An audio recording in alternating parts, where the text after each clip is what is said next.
The deal was sealed with a whisper. It happened behind a warped wooden door, while a single lantern swung low, casting long, dancing shadows on the walls. The men's voices were dry and raspy, like snakes slithering over sun-baked dirt.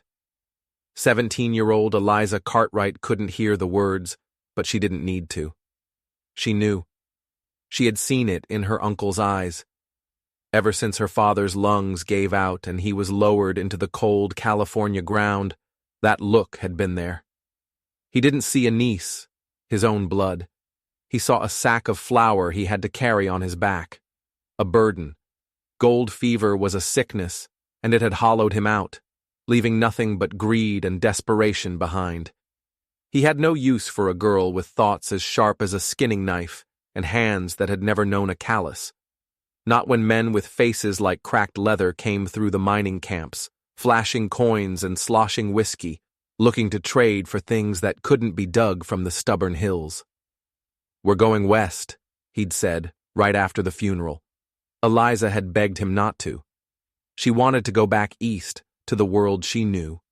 But he'd insisted, his voice hard. "Your mother's people were from these lands. You should be grateful to breathe this mountain air." Grateful. The word echoed in her skull, a bitter, clanging bell. It was still ringing when he led her toward a rough camp of strangers, tucked away in a dusty canyon. He told her they were just delivering supplies. It was a lie. She felt it in the pit of her stomach, a cold, hard knot of certainty. This was it. This was the end of the road. The men were already drinking. The air was thick with the stink of cheap whiskey, gunpowder, and unwashed bodies. But there was something else in the air, too. Something sharp and ugly. Anticipation. Her uncle took a small, heavy pouch of gold from the biggest of the men. He didn't count it. He just stuffed it in his pocket and turned to walk away. He didn't look back, not once. As his silhouette vanished over the ridge, something inside Eliza cracked like a dry twig. The man who'd given him the gold, a brute with a gray-streaked beard and dead eyes, grabbed her by the wrist. His grip was like an iron shackle. He grinned, showing a row of yellowed, broken teeth. "You're a pretty little thing," he grunted, his breath hot and foul. "You'll fetch us a whole lot more than this pouch of dust in the right town." She didn't scream. She didn't cry. Her body went rigid, a statue of ice and terror, but her mind was racing. It flew back to every lesson her father had ever taught her. How to listen for a footstep in the dark, how to feel the shift in the air before a storm, how to hold a knife so it became a part of your own hand. They tied her to a post at the edge of the camp, like she was an animal to be slaughtered. The fire crackled and spat, sending sparks up into the infinite star-dusted sky. The men laughed, their voices growing louder and sloppier as they passed the bottle around. Eliza just stared at the stars, stared until they blurred into a silver smear, and made a silent vow. If she got out of this, if she survived the night, she would find a way to burn their whole world to the ground. Hours crawled by. The men got drunker. The fire burned lower. The night grew deeper and quieter. And then, in an instant, everything changed. A sharp, piercing whistle cut through the air. It wasn't a bird. It wasn't the wind. It was a signal. It was followed by a soft, deadly hiss. The man closest to the fire just dropped. He didn't make a sound. He just crumpled into a heap, a feathered arrow sticking out of his throat. A second man spun around, his hand flying to his pistol, but he was too slow. A shadow detached itself from the darkness of the trees, swift and silent. There was a choked gasp, and he fell too. Panic exploded. The camp, which had been filled with drunken laughter moments before, was now a whirlwind of chaos and terror. Men shouted and cursed, firing their guns blindly into the night. Horses screamed and pulled at their tethers. Eliza pressed herself against the post, her heart hammering against her ribs, trying to make sense of the bloody pandemonium. Through the smoke and confusion, a figure moved with impossible speed and grace. He wasn't shooting wildly. His movements were deliberate, precise, deadly. He knelt in front of her, and for a second, the world seemed to stop. His eyes were dark, unblinking, and they held an intensity that was more frightening than the chaos around them. With a single fluid motion, he drew a knife and sliced through the rope binding her wrists. "You are safe now," he said. His voice was low and calm, a stone in the middle of a raging river. She didn't know his name. She didn't know who he was or where he came from, but something in his voice, a quiet certainty, made her believe him. She didn't remember getting to her feet. She only remembered the feeling of the cool, dusty earth beneath her bare feet, and the warmth of his hand as he pulled her away from the firelight, toward the safety of the trees. Behind them, the bandits' camp was being erased by fire. Orange flames licked at the sky, and the gunpowder they'd left by the fire ignited, cracking like a clap of thunder. The man didn't speak again as he led her deeper into the forest. Other figures melted out of the shadows to join them. Cheyenne warriors. Their faces were painted with symbols of war, and their steps were as silent as hunting wolves. She stumbled once, her head swimming with smoke and fear. He steadied her with a firm hand on her arm, never breaking his stride, never even looking at her. By the time they finally stopped, they were miles away, deep in a pine forest so dense the sky was just a rumor. The man finally turned to face her. In the dim light filtering through the canopy, she saw that he wasn't old. He was young, maybe only a few years older than her. His expression was a mask, impossible to read, but his presence was a strange comfort. It was grounding. "You were sold," he said. It wasn't a question. It was a statement of fact. She could only nod, her lips too dry and stiff to form words. "My uncle," she finally managed to whisper. "For gold." He was silent for a long moment, his dark eyes studying her face. Then he gave a short, sharp nod, as if he understood this kind of betrayal all too well. "I am Tamaka," he said. His voice was quiet, but it carried the weight of authority. "We saw what they do to our lands, what they do to our women. You were not meant to be theirs." Eliza wrapped her arms around herself, trying to hold together the pieces of who she used to be. They were shattering, falling away like dust. "Why?" she whispered, the question tearing at her throat. "Why did you save me?" He looked at her, and for the first time, she saw a flicker of something in his eyes. It wasn't pity. It was something harder, something colder. "Because they took something that did not belong to them," he replied, his voice flat. "And we were there to take it back." Before Eliza could ask what he meant, another warrior approached, offering her a deerskin blanket and a water skin. She took them with trembling hands, the simple act of kindness feeling surreal, like a dream. She sank to the ground, pulling the blanket around her shoulders like a suit of armor. She wasn't just a rescued girl. She was something else. She was a prize that had just been reclaimed. But who was the winner? And what, exactly, was the prize? That night they made a small, smokeless fire in a hidden clearing. Silent warriors stood watch at the perimeter, vanishing and reappearing like ghosts in the trees. Eliza sat as close to the flames as she dared, her eyes darting at every snap of a twig, every rustle of leaves. Tamaka sat across from her, sharpening the blade of a formidable-looking knife with a smooth, practiced rhythm. The light of the fire danced across the sharp planes of his face. "You do not need to fear us," he said, not looking up from his work. "I don't know what to think," she answered honestly, her voice barely a whisper. "You said you were there to take back what they stole. Were you talking about me?" He finally paused, his eyes lifting to meet hers across the flickering flames. The look in them was unnerving. It was ancient and knowing.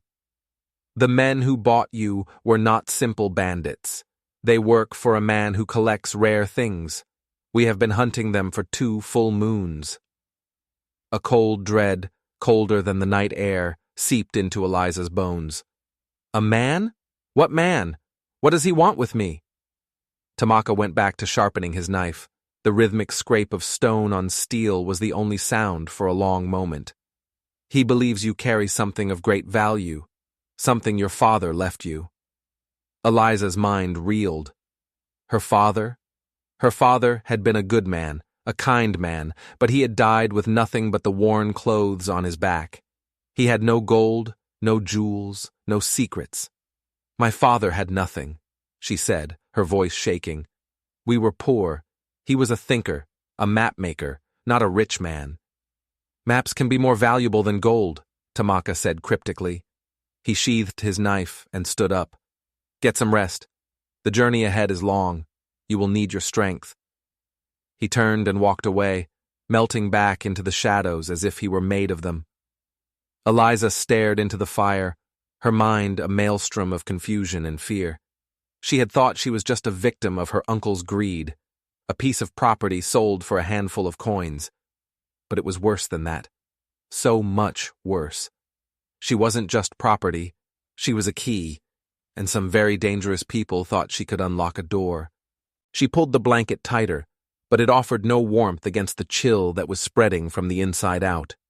Her life hadn't been saved. It had just been traded from one set of dangerous hands to another, and she had no idea what they wanted to unlock. The mist of dawn clung to the forest floor like a shroud, and with it came a gnawing uncertainty. Eliza had barely slept. Every time she closed her eyes, she saw the bandits' faces, then Tamaka's, his words echoing in the darkness. Maps can be more valuable than gold. It made no sense. Her father had been a cartographer, yes, but his maps were of distant stars and forgotten coastlines, things of beauty and wonder, not of value. She watched the Cheyenne warriors rise with the sun. They moved with a silent, economic grace. There were no wasted movements, no shouted orders. They were a single organism, a pack of wolves that communicated with glances and gestures. Tamaka approached her as she sat huddled by the dying embers of the fire. He handed her a strip of dried meat and a full water skin. Eat, he commanded softly. She obeyed without a word. Hunger was a distant, hollow ache, but she knew he was right. She needed to be strong. Where are we going? She asked, her voice raspy. He gestured with his chin toward the rising sun. East, toward the high plains. My people have a winter camp there. It is safer. And me? She asked, the question hanging in the cold air between them. What happens to me when we get there? That depends, he said, his gaze unwavering. It depends on what you know. The words were a bucket of ice water. He wasn't her savior. He was her interrogator. She was a prisoner, just one with longer ropes. I told you, I don't know anything, she insisted, a spark of defiance flaring in her chest. My father left me nothing but his books and a broken heart. Tamaka's expression didn't change. Think harder. A small gift, a trinket, a locket, something he told you to always keep safe.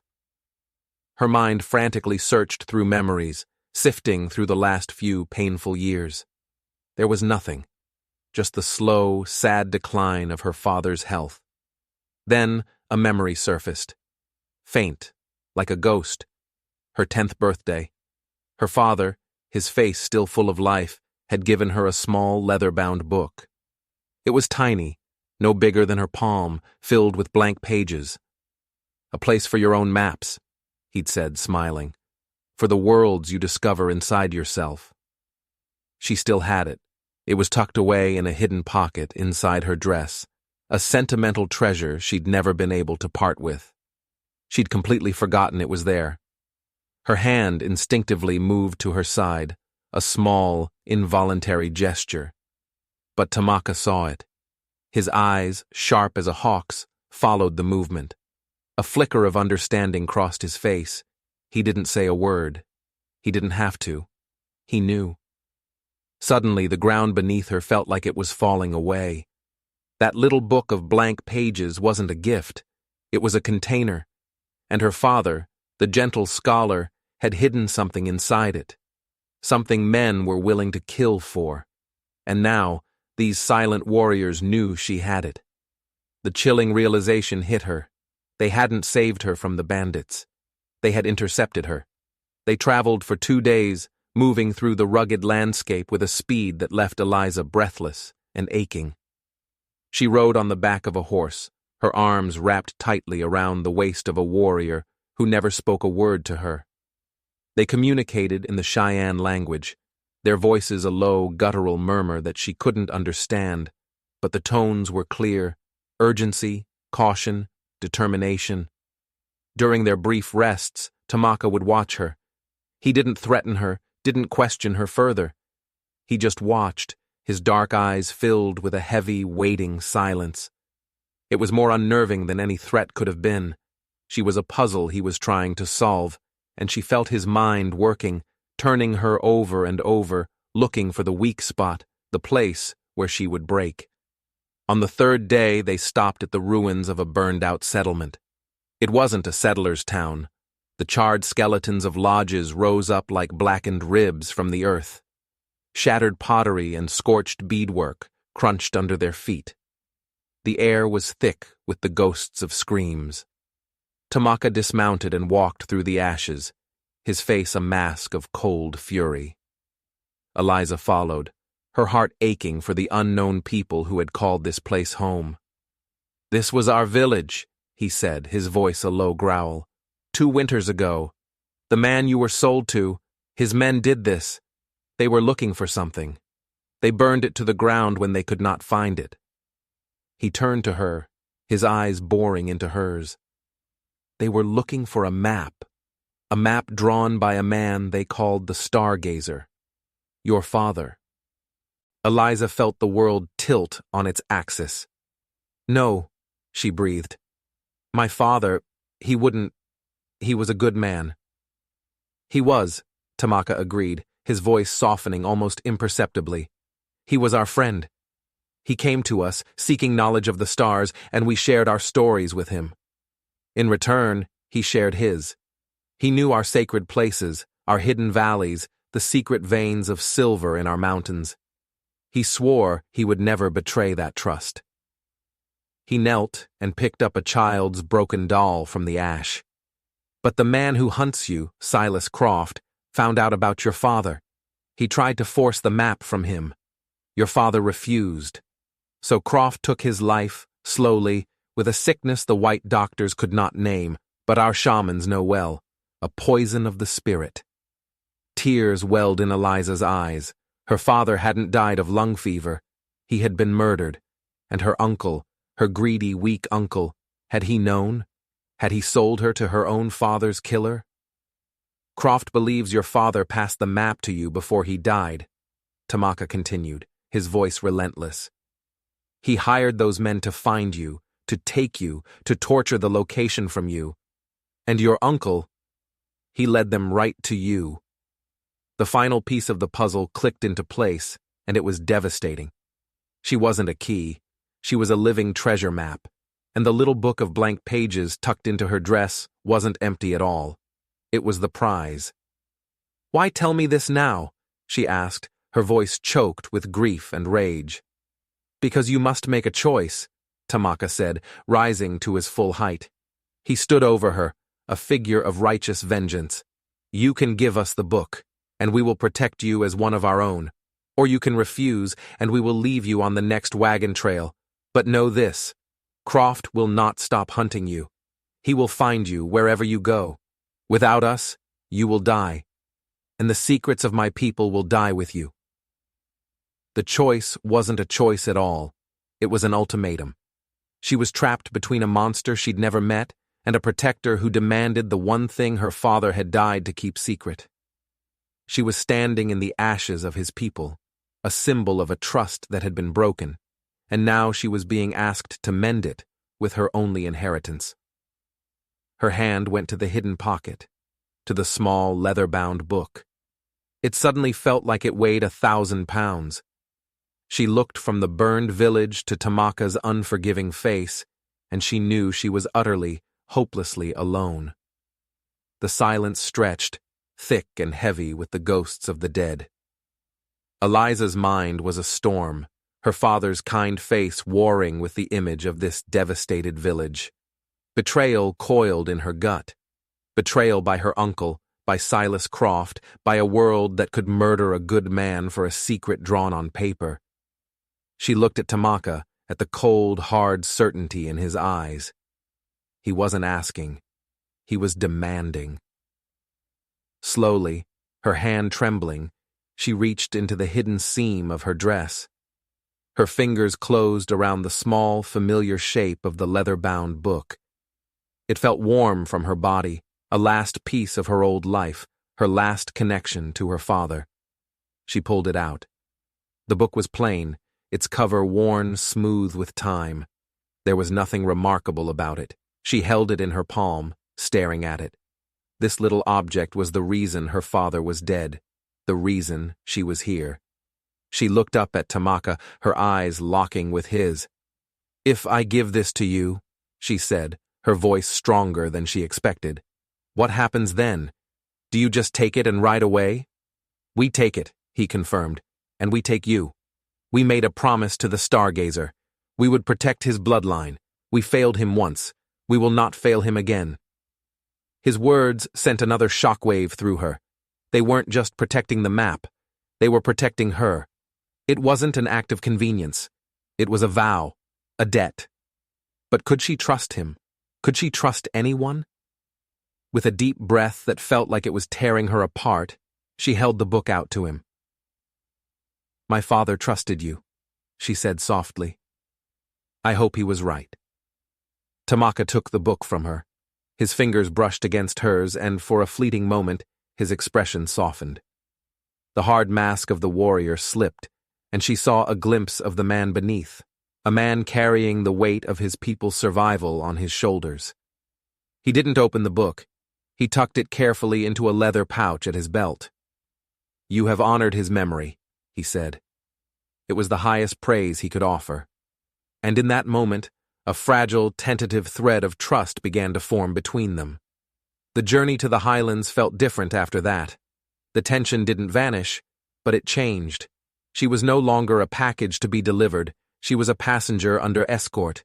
The warriors still spoke little to her, but their glances were no longer suspicious.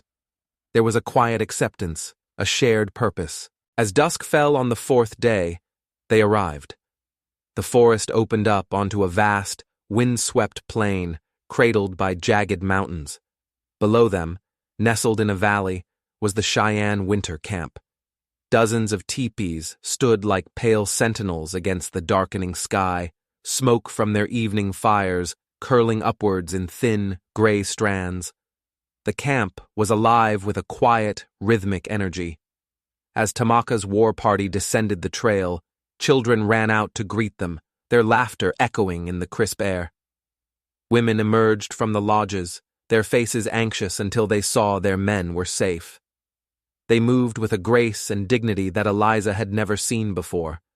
She slid off the horse, her legs unsteady, feeling utterly out of place.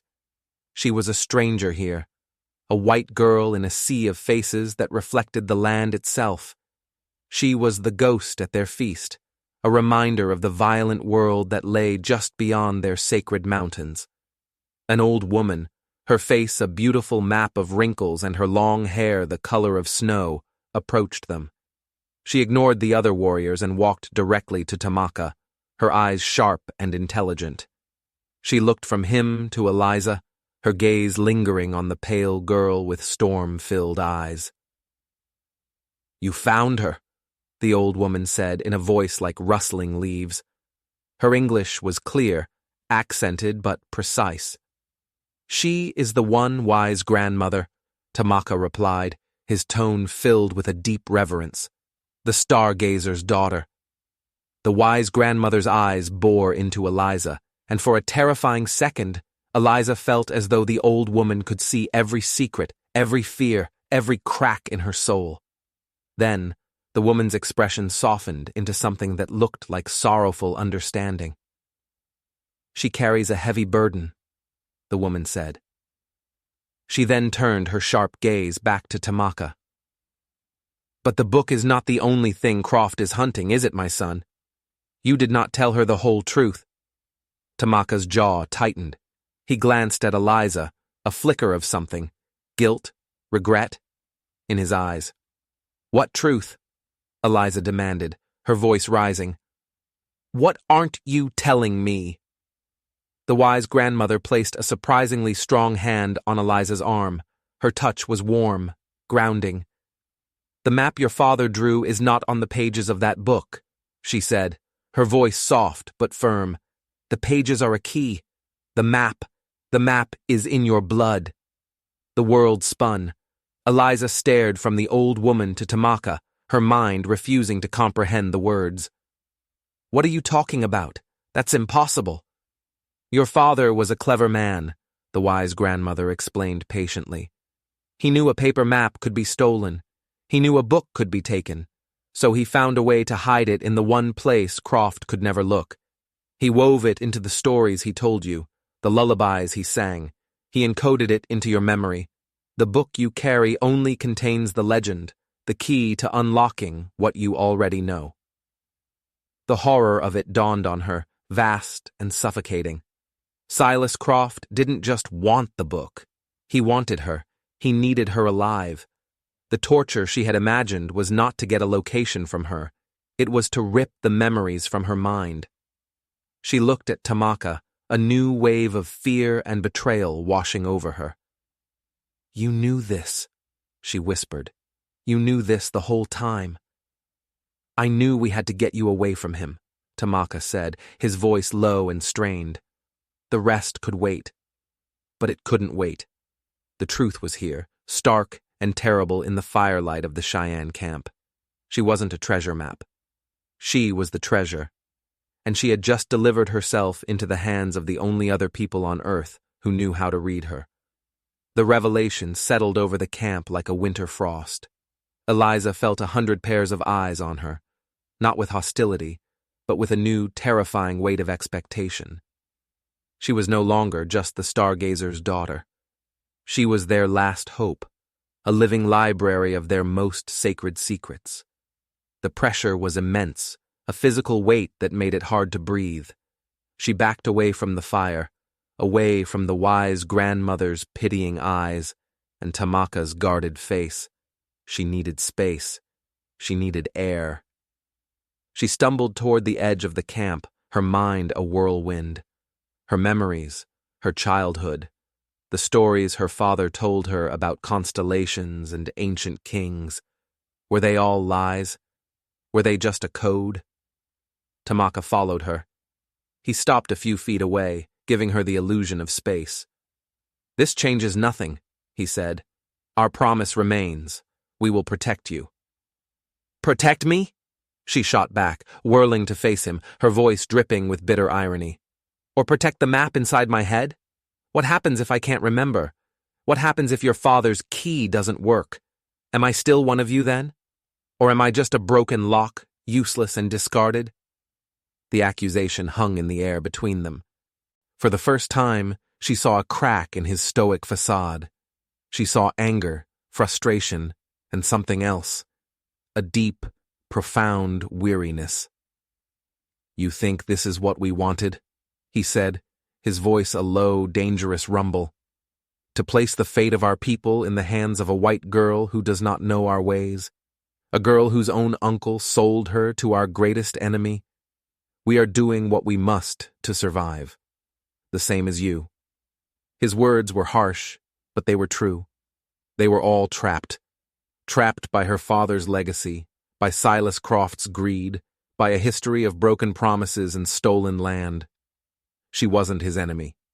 She was just another piece in a game she had never agreed to play. Her anger subsided, replaced by a hollow emptiness. What do you want from me? She asked, her voice small. For now, nothing, he said. Rest. Learn. The wise grandmother will speak with you when the time is right. She is the keeper of our stories. She will know how to help you remember. He turned and left her there, alone with the vast starry sky and the impossible weight of her own memories. That night, she was given a teepee of her own, a space apart from the others. She lay on a bed of soft furs, clutching the deerskin blanket, but sleep would not come. She was a stranger in a strange land, a prisoner of a promise made before she was born. And somewhere out there, in the darkness, a monster named Silas Croft was hunting her, not for something she had, but for something she was. The days that followed were a blur of quiet observation. Eliza existed on the fringe of the camp's life, a ghost watching a world she didn't belong to. The Cheyenne people treated her with a gentle, distant respect. They gave her food, kept her warm, but they kept their distance. She was sacred. She was dangerous. She was a vessel. She learned the rhythms of the camp, the morning prayers to the rising sun, the quiet industry of the women as they scraped hides, ground corn, and beaded intricate patterns onto leather, the laughter of the children as they played games that mimicked the hunts and battles of their fathers. It was a world of profound peace and harmony, a world perpetually under threat. The wise grandmother, whose name was Nayeli, sent for her on the 5th day. Eliza entered the old woman's teepee with a sense of dread. The air inside was thick with the scent of sage and cedar. Nayeli sat by a small, cool fire, her eyes closed as if in meditation. "Sit," she commanded without opening her eyes. Eliza sat on the furs opposite her. The silence in the teepee was absolute. "Your father was a man of two worlds," Nayeli began, her voice a soft chant. "He saw the beauty in our ways, and he saw the danger in his own. He knew a man like Croft would come, a man who sees the land not as a mother to be respected, but as a corpse to be looted." She opened her eyes, and they were as clear and deep as a mountain lake. "The stories he told you were not lies. They were truths wrapped in symbols. He gave you the stars of the white man, and we gave him the stories of the land. He wove them together, a map that only his own blood could read, guided by our oldest tales." Nayeli reached into a pouch and pulled out the small leather book Eliza had given to Tamaka. She opened it. The pages were not blank. In the dim light, Eliza could see faint, intricate drawings, almost invisible unless you knew they were there. They weren't lines and grids like a normal map. They were constellations, star charts, the same ones her father had taught her to trace in the night sky. "This is the key," Nayeli said. "Each constellation corresponds to one of our sacred stories. The story tells you the way. The North Star is not just a star. It is the eye of the Great Bear, who always watches over the hidden pass. The river is not just a river. It is the silver snake, slithering toward the mountain that looks like a sleeping giant." It was overwhelming. A lifetime of bedtime stories, of casual lessons in astronomy, was suddenly recast as a complex, coded instruction manual. I don't know if I can," Eliza stammered. "It's too much." "Your father believed you could," Nayeli said gently. "He did not give you this burden to crush you. He gave you this gift to save you, and us." Just then, a commotion erupted outside the teepee. Shouts, the sound of running feet. A boy's voice, high with panic, yelling a single word in Cheyenne over and over. Tamaka burst into the teepee, his face grim, his hand already on the hilt of his knife. "What is it?" Nayeli asked, her calm unshaken. "Riders," Tamaka said, his eyes finding Eliza's. "5 of them, not Croft's men. These are lawmen, led by a U.S. Marshal. They have a warrant." A warrant. The word sounded alien here, a piece of a world she had left behind. "A warrant for what?"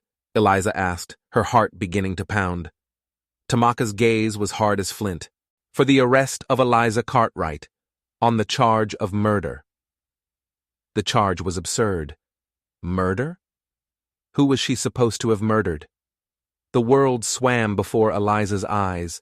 This had to be Croft's doing. A trick. A way to use the white man's law to get to her, to drag her out of the mountains and into his grasp. It's a lie, she said, looking from Tamaka to Nayeli. A trap. All of their laws are traps, Nayeli said calmly, her hand resting on the star map book. But this is a clever one. The marshal's name is Kane, Tamaka said, his voice low. He is known to be a hard man, but an honest one. He says he has proof. A witness. The blood drained from Eliza's face. A witness. There was only one person who could claim to have witnessed her doing anything. The last man to see her before the Cheyenne attack. Her uncle. The chilling realization dawned. Her uncle hadn't just sold her. He had framed her. To cover his own tracks, to explain her disappearance, he must have gone to the nearest fort and spun a tale. He'd probably claimed the bandits attacked him, and that in the chaos, his gentle, innocent niece had been corrupted, turned wild, and participated in their slaughter. He had painted her as a monster to save his own wretched skin. "You have to hide me," Eliza pleaded, turning to Tamaka. But Tamaka was already shaking his head. "We cannot hide from a marshal of the United States. To do so would bring the entire army down upon this camp. We have fought them before. We will not survive another war. Not now." "So what are you going to do?" she cried, panic rising in her throat like bile. "Are you just going to hand me over to them?" "We will not hand you over," Nayeli said, her voice cutting through Eliza's fear with the sharpness of glass. She stood up, her small frame radiating an immense authority. "But you will go out and meet him." "No." "Yes," Nayeli insisted. "You will go and you will speak the truth. You will tell him what your uncle did, what Croft's men did. You will face their law with our truth." She looked at Tamaka. "Go, gather the warriors, surround the camp. Let this marshal see that the girl does not stand alone, but there will be no arrows, no guns, not unless he raises his hand first." Tamaka nodded grimly and disappeared from the teepee. Nayeli turned back to Eliza, her eyes softening. "Courage, little storm. Sometimes the bravest fight is the one fought with words, not with weapons." Her heart hammering, Eliza followed Nayeli out into the open. The entire camp had gone silent. The women and children had melted back into the teepees. In the center of the clearing, 50 of the tribe's best warriors stood in a wide, silent circle. They were armed, their faces painted, a living wall of defiance. And just beyond them, at the edge of the camp, 5 riders sat on their horses. 4 were dusty-looking deputies, their hands hovering nervously near their pistols. The man at their center was different. He was tall and broad-shouldered, with a square jaw and cold gray eyes under the brim of a sweat-stained hat. He wore the star of a U.S. Marshal on his chest. He looked like he had been carved from granite. He looked like a man who did not bend. With Nayeli at her side, Eliza walked through the line of warriors. They parted for her like the sea, their presence a silent, powerful statement of support. She stopped 20 feet from the marshal, her chin held high, her fists clenched at her sides. "I am Marshal Jebediah Kane," the man said, his voice a low rumble, like distant thunder. "I have a warrant for the arrest of one Eliza Cartwright for the murder of 3 men at a mining camp 2 weeks ago. Is that you, girl?" "My name is Eliza Cartwright," she said, her own voice surprisingly steady. "But I have murdered no one. The men at that camp bought me from my uncle like I was a horse. They were going to sell me. I was their prisoner." Marshal Kane's eyes narrowed. He surveyed the ring of silent, deadly warriors around them. "I have a sworn statement from your uncle, Josiah Cartwright. He says these savages attacked your party, and you joined them. He says he saw you with a bloody knife in your hand, standing over a dead man." The lie was so audacious, so vile it stole her breath. "My uncle is a liar and a coward," she spat. "He sold me for a pouch of gold. These men," she gestured to the warriors, to Tamaka who stood closest to her, "they saved my life." The marshal's gaze shifted to Tamaka. "And who are you?" "I am the one who keeps this girl safe from men like her uncle," Tamaka said, his voice flat and cold. Kane was unmoved. That's not an answer. This is United States territory. I have a warrant. The girl comes with me. Either she rides out of here on her own 2 feet, or we drag her out. It makes no difference to the law. He was a wall of unyielding, unthinking law. He didn't care about the truth. He only cared about the paper in his pocket. Eliza felt a wave of despair. It was hopeless. But then Nayeli stepped forward. She held the small, leather-bound book in her hand. "This girl is under our protection, Marshal," she said, her voice ringing with ancient authority. "She carries the legacy of a man you once knew, a man you respected, the Stargazer." At the mention of the name, Kane's expression shifted. A flicker of something, surprise, memory, crossed his granite features. He stared at the old woman, then at Eliza. "What do you know of him?" he asked, his voice suddenly less certain. "I know he was your friend," Nayeli said. "I know he came into these mountains seeking peace and found it among my people. And I know that before he died, he entrusted us with the safety of his only child." The marshal was silent for a long moment, his gaze fixed on Eliza, searching her face. The deputies behind him shifted nervously, their eyes darting from the warriors to their leader. The entire valley seemed to be holding its breath. Finally, Kane looked away from Eliza and back to the wise grandmother. "Her uncle also said something else," he said slowly, his voice dropping. "He said the girl was carrying something. A map.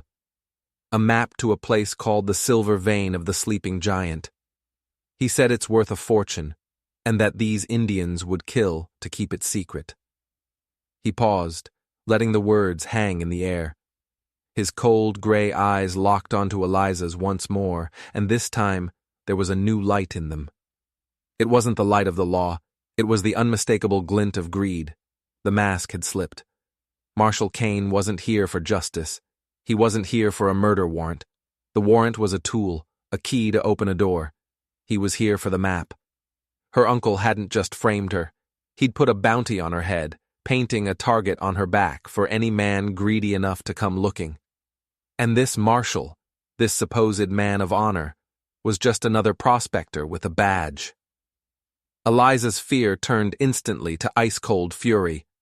"There is no silver vein," she said, her voice ringing with conviction. "It's a story, a myth." Kane's lips curled into a semblance of a smile. It was not a pleasant sight. "Your uncle seems to think otherwise. He drew me a map to this camp. Said if I brought you in, you'd eventually lead me to the rest of it. Seems he was right." He looked around at the silent warriors, at the teepees, at the towering mountains. "Now, I'm a patient man. I'll take the girl. The warrant is legal. You interfere, and I'll bring back 100 soldiers to burn this whole place to the ground. You know I can do it." It was a checkmate. He was using their own desire to protect their people against them. If they fought, they would be slaughtered. If they surrendered her, he would get what he wanted.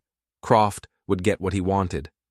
But Tamaka stepped forward, placing himself between Eliza and the marshal. "The girl does not leave," he said, his voice dangerously low. "This is our land. Your laws are nothing but wind here." "That's so?"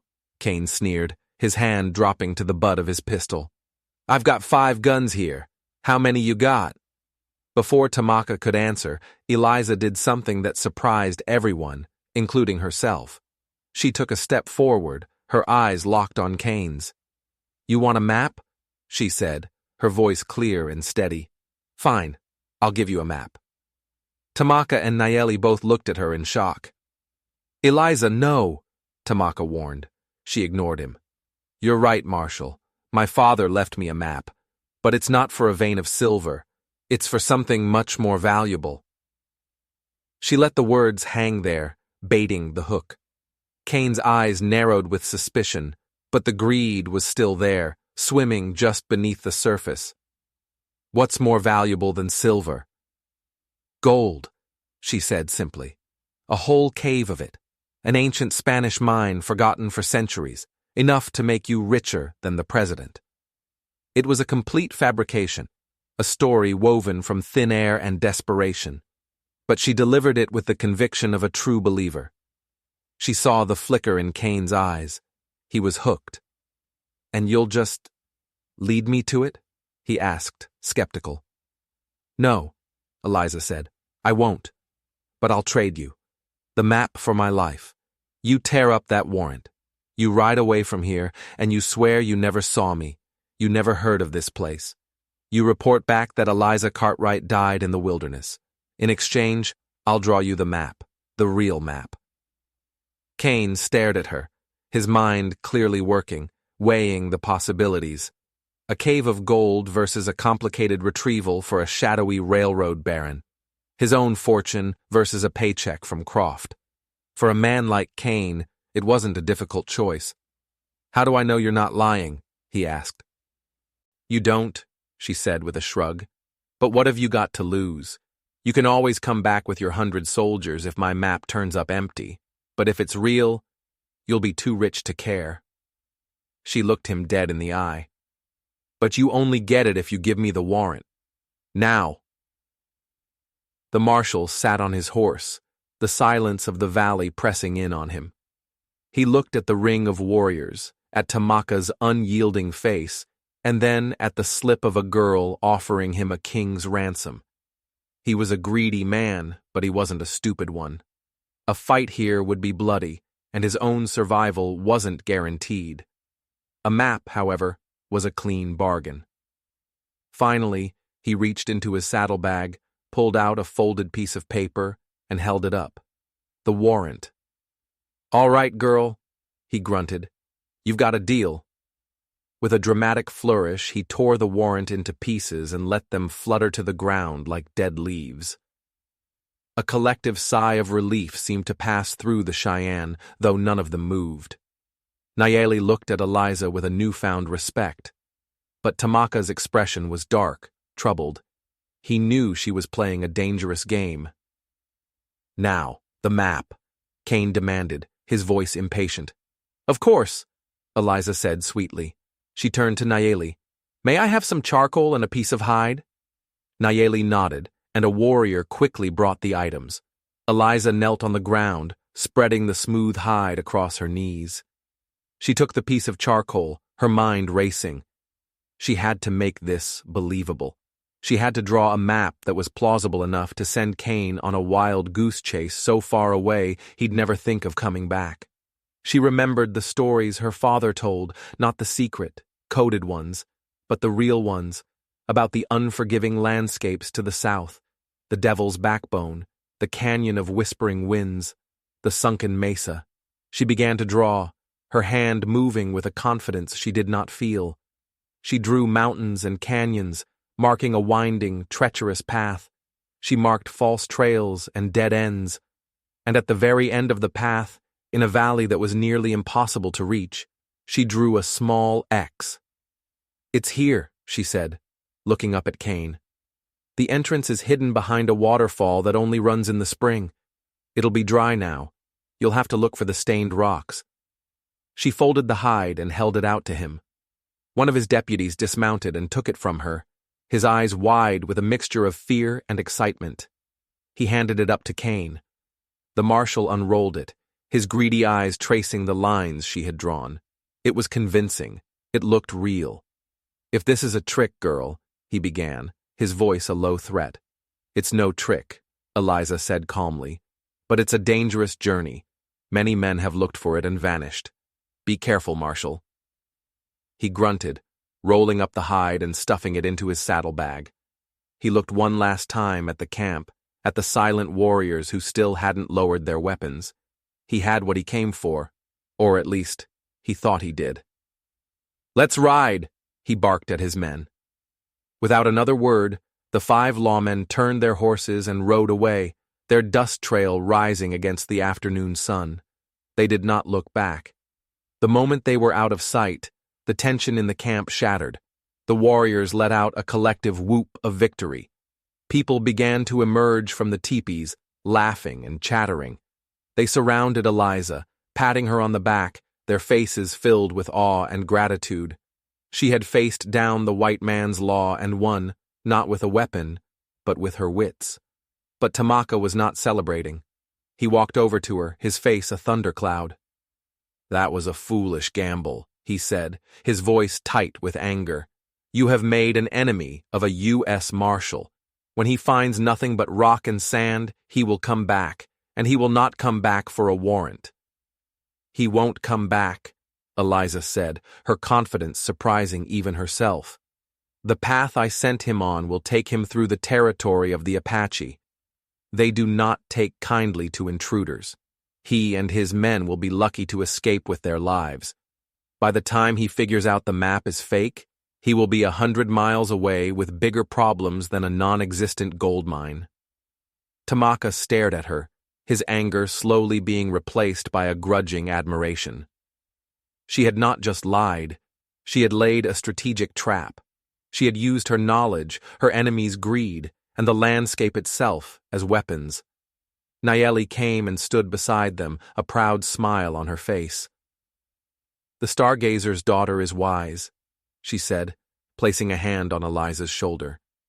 "She has the heart of a Cheyenne." In that moment, surrounded by the grateful people of the camp, Eliza felt a sense of belonging she had never known. She hadn't just saved herself, she had saved them. But as she looked at Tamaka's still troubled face, a new unsettling thought crept into her mind. She had gotten rid of Cain, but Cain was just a pawn, a greedy errand boy. The real threat, Silas Croft, was still out there. And unlike the marshal, Croft was not a man who could be fooled by a fake map. He knew the truth. He knew the map was inside her head, and he would stop at nothing to get it. The victory felt hollow. She hadn't won the war, she had just survived another battle. The celebration that night was heartfelt, but an undercurrent of tension remained. Eliza was no longer an outsider. She was the camp's clever hero, the wise little Storm. The children followed her, and the women brought her gifts of beaded jewelry and warm moccasins. She had earned her place, not through blood, but through courage and cunning. Yet every time she met Tamaka's gaze across the fire, she saw the worry he could not hide. They had dodged a bullet, but they both knew the gun was still loaded. A week passed, a period of deceptive calm. Eliza spent her time with Nayeli, who began the slow, patient process of unlocking Eliza's memories. It wasn't an interrogation. It was a gentle exchange of stories.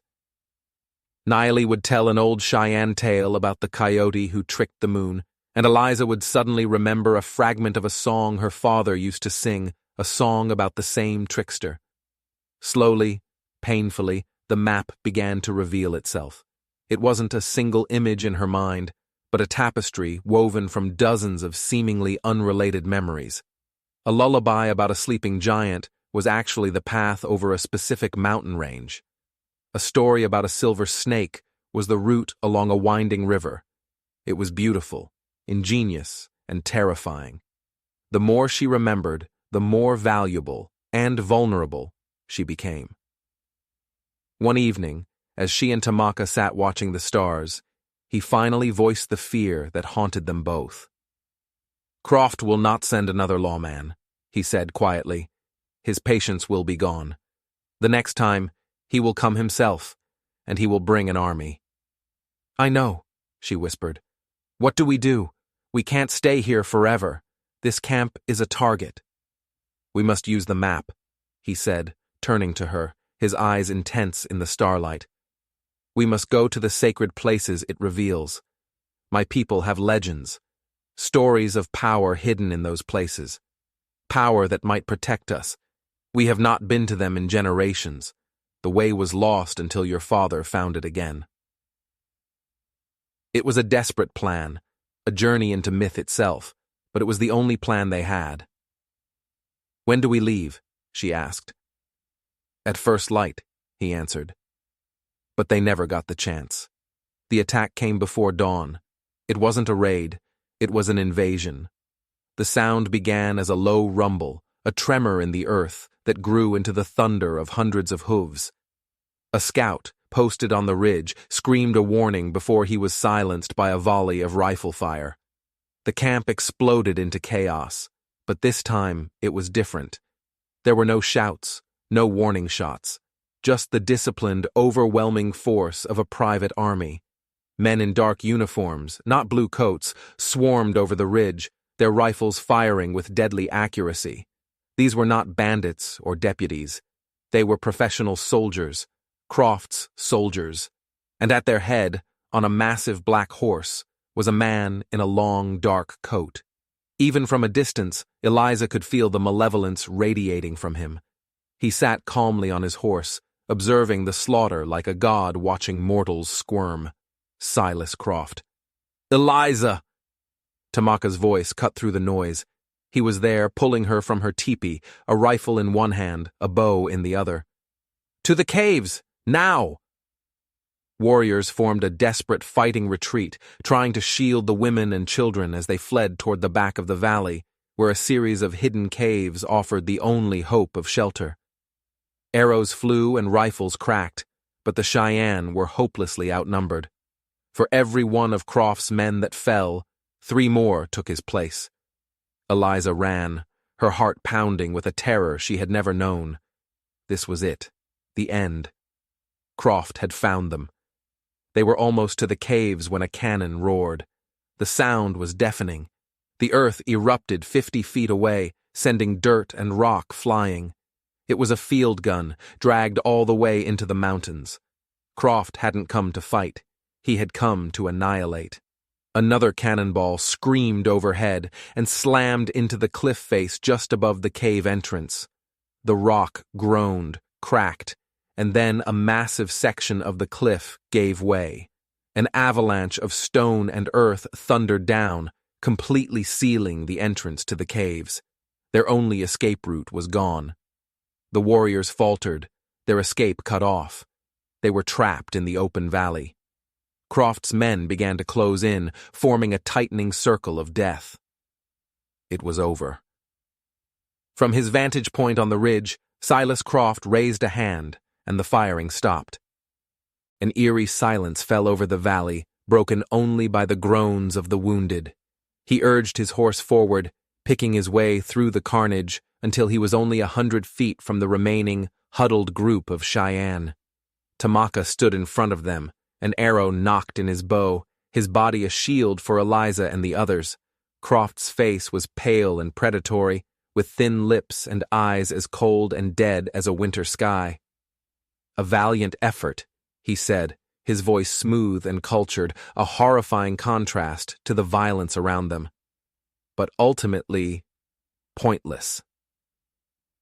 His dead eyes found Eliza, and a slow, triumphant smile spread across his face. "Eliza Cartwright, I have gone to a great deal of trouble to arrange this meeting." He dismounted, handing the reins of his horse to one of his soldiers. He walked forward slowly, his expensive boots crunching on the blood-soaked ground. He stopped just out of arrow range. "Give me the girl," Croft said to Tamaka, his voice devoid of emotion.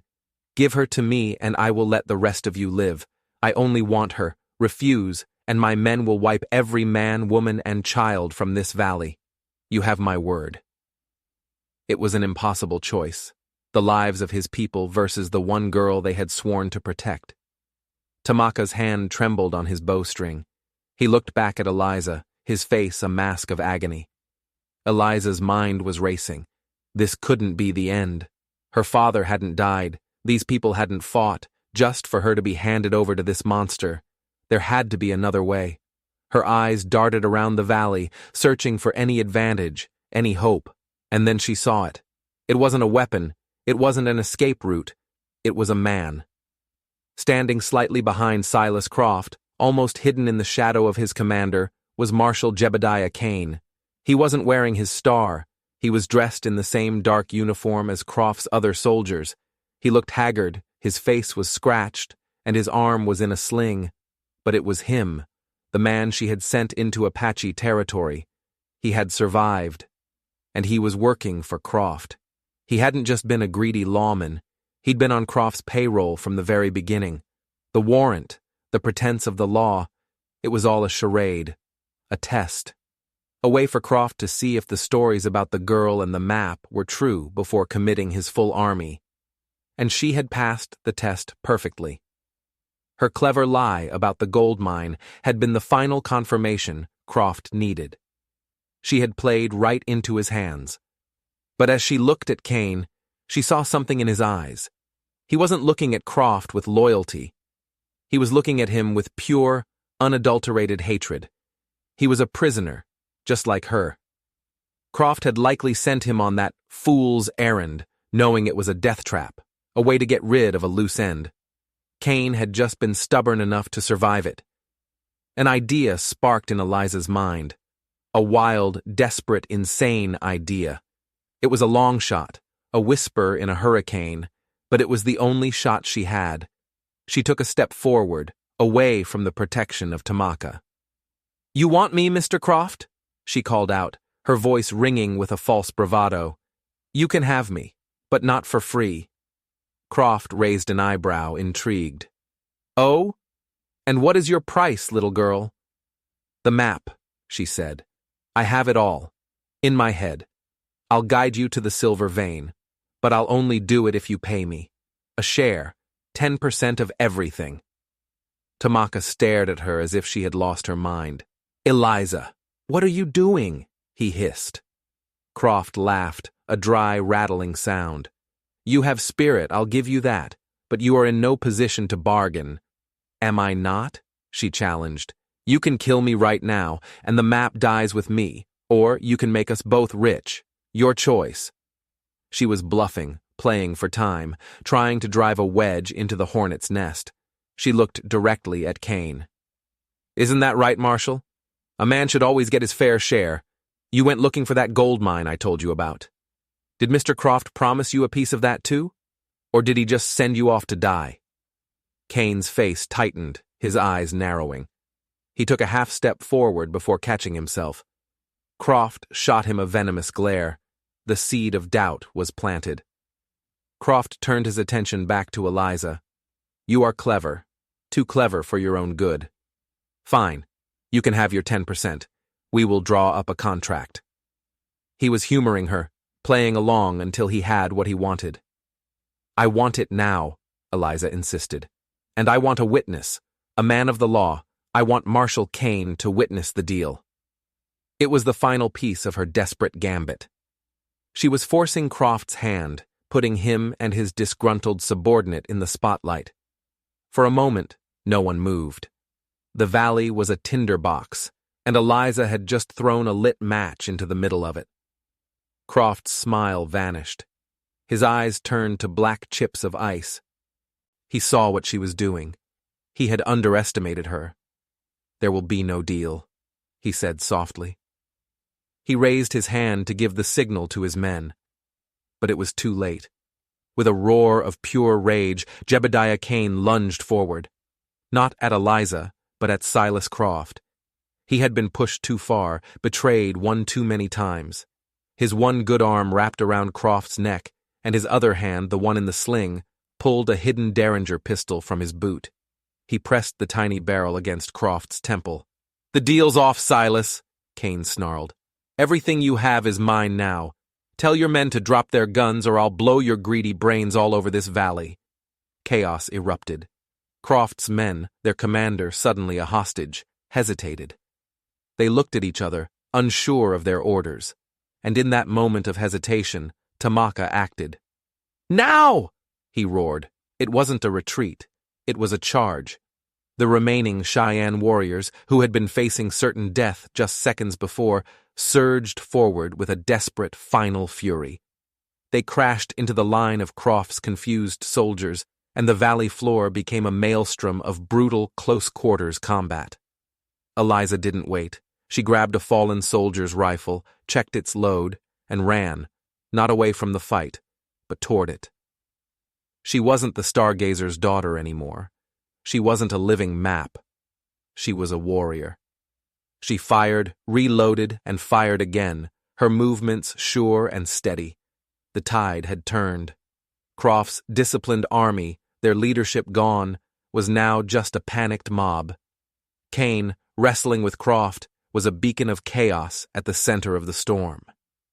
Seeing their advantage, the Cheyenne women, who had been huddled in fear, grabbed knives, clubs, anything they could find, and joined the fray.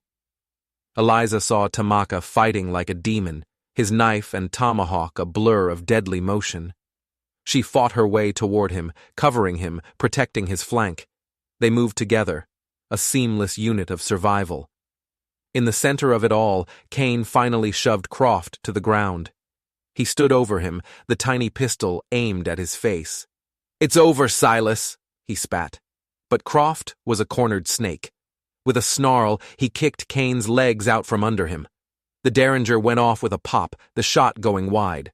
The two men rolled on the ground, a desperate, ugly tangle of greed and betrayal. Eliza saw her chance. While every eye was on the central struggle, she raced toward the cannon on the ridge. The artillerymen had abandoned their post to join the fight below. She didn't know how to fire it, but she knew how to break it. She grabbed a heavy rock and smashed it against the firing mechanism again and again until the metal bent and splintered. When she turned back, the battle was reaching its climax. Tamaka had fought his way to the center. He pulled Kane off of Croft and threw him aside. He stood over the cowering railroad baron, his face a mask of righteous fury, his knife raised. This was it, the end of the monster. But Nayeli's voice suddenly rang out, sharp and clear. "Tamaka, no!" The old woman was standing on a rock, her arms outstretched. "Do not become him. We are not butchers. We are the people of this land. His punishment will not be a quick death." Tamaka hesitated, his chest heaving, his knife dripping with blood. He looked from Croft to Nayeli, his face torn. He had lost so many of his people. Vengeance screamed in his blood. But his grandmother's words were the words of their ancestors. With a guttural cry of anguish, he lowered the knife. The fight was over. The remaining soldiers of Croft's army, seeing their leader defeated and their numbers dwindling, threw down their weapons and surrendered. Kane was taken captive, his face a mask of bitter defeat, and Silas Croft, the man who had tried to buy the world, was dragged to the center of the camp. He was not killed. He was not beaten. He was stripped of his fine coat, his expensive boots, and his weapons. "You wanted our secrets," Nayeli said, her voice echoing in the silent valley. "You wanted the riches of our Mother Earth. So be it." They tied a rope around his waist and led him to the avalanche that had blocked the caves. "The map your stargazer friend drew leads to our most sacred place, a place of judgment," Nayeli explained to the captive Croft. "We will give you what you seek." They lowered him down into a dark crevasse that had been opened by the cannon blast, a fissure that led deep into the mountain. "What is this place?" Croft demanded, his voice trembling for the first time. "It is the Cave of Whispers," Tamaka said, his voice cold as the stone around them. "Our legends say that those who enter with a greedy heart are forced to listen to the voices of all the lives they have destroyed, forever." They left him there, his terrified screams echoing up from the darkness before finally fading away. They left Kane tied to a tree for the army to find, with a written account of Croft's crimes. They had won. The cost was devastating. The valley was filled with the graves of their dead. But they had won. In the days that followed, they began to rebuild. The camp was moved to a more hidden, more defensible location. The story of the battle, of the girl who outsmarted a marshal and started a mutiny, became a new legend for the Cheyenne people. One evening, weeks later, Eliza and Tamaka stood on a high ridge, looking out at the endless expanse of mountains under a sea of stars. The air was clean and cold. The world felt new. "The map is safe now," she said quietly. "It was never the map I was worried about," he replied, turning to look at her. The hardness in his eyes was gone, replaced by a warmth that made her heart ache. "It was you." He reached out and took her hand. His touch was no longer that of a captor or a protector. It was the touch of a partner, an equal, My father wanted me to find my own world, Eliza whispered, her eyes tracing the constellations he had taught her so long ago. I think I finally have. She had been sold for gold, hunted for a secret she didn't know she carried, and thrown into a war she never chose. But in the heart of the fire, she had not been consumed. She had been forged. She had found her strength, her voice, and her home. She was no longer a piece in someone else's game. She was the storm. She was the memory. And she was finally, truly free. If you were on the edge of your seat through Eliza's incredible journey, don't forget to hit that subscribe button and ring the notification bell. You won't want to miss the next story we have waiting in the shadows.